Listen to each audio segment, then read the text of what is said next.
করানো হলো।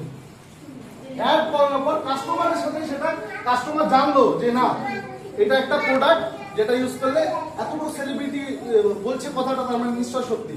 কিন্তু আসলে কি সত্যি? সত্যি সত্যি না। তারা 90% কথা মিথ্যে বলে।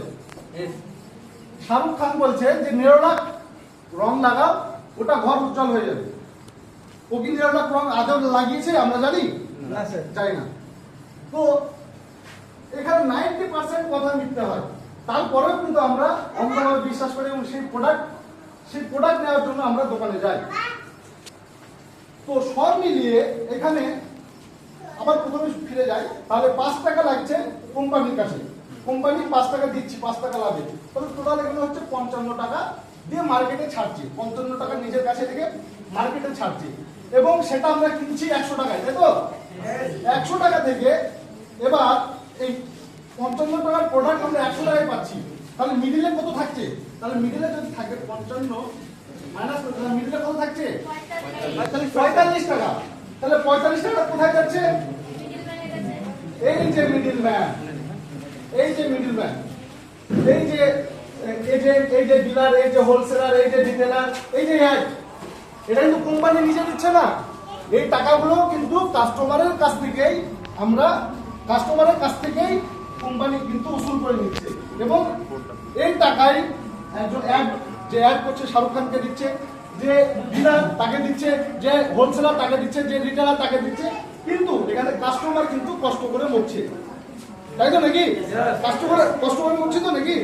তাহলে আমরা কিন্তু এখানে 45 টাকায় কিন্তু এটা আমাদের পকেটে যাচ্ছে না। এই টাকা নিয়ে কিন্তু এখানে হোলসেলারের ব্যাটা বাইরে পড়ছে, রিটেলারের ব্যাটা বাইরে পড়ছে, ডিলার 4 টাকা নিয়ে ঘুরছে, কিন্তু আমরা কষ্ট করে মরছি। তো আমি আজকে আপনাদের সামনে নতুন মার্কেটিং আরসিএম মানে হচ্ছে right concept of marketing, right concept of marketing, ঠিক আছে? কেনাকাটার সঠিক মাধ্যম। তো কেনাকাটার সঠিক মাধ্যমে মনোযোগ দিয়ে শুনবেন, এটা কি বলছে কোম্পানির মধ্যে। কোম্পানি থাকবে এখানে, ম্যানুফ্যাকচারিং কোম্পানি থাকবে এখানে, ঠিক আছে? ম্যানুফ্যাকচারিং কোম্পানি 90 ধাপ আপনার সামনে আগিয়ে আসবে। মানে কোম্পানির একটা নিজস্ব একটা দোকান থাকবে, পিইউসি, যেটাকে পিইউসি বলে, পিইউসি থাকবে এবং আপনি বাড়ি থেকে 10 ধাপে গিয়ে আপনি সেই পিইউসি থেকে মালটা, সেই প্রোডাক্টটা আপনি অ্যাকসেপ্ট করবেন, সেই প্রোডাক্টটা আপনি নেবেন। তাহলে এইখানে মিডল ম্যান কিন্তু কেউ থাকছে না। আপনি আপনার 55 টাকার মাল আপনি 100 টাকায় পারচেজ করছেন, ঠিক আছে?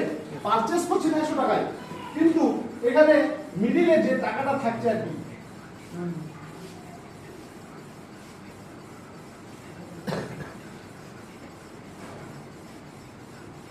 এই যে 45 টাকাটা মিডিলে থাকছে, আমাদের কোম্পানি বলছে এই 45 টাকাটা যেটা আমরা এই মিডলম্যানকে দিচ্ছিলাম, এই 45 টাকাটা কিন্তু বিভিন্ন প্রসেসের মাধ্যমে আবার আমরাই কাস্টমাররাই ফিরে পাবো।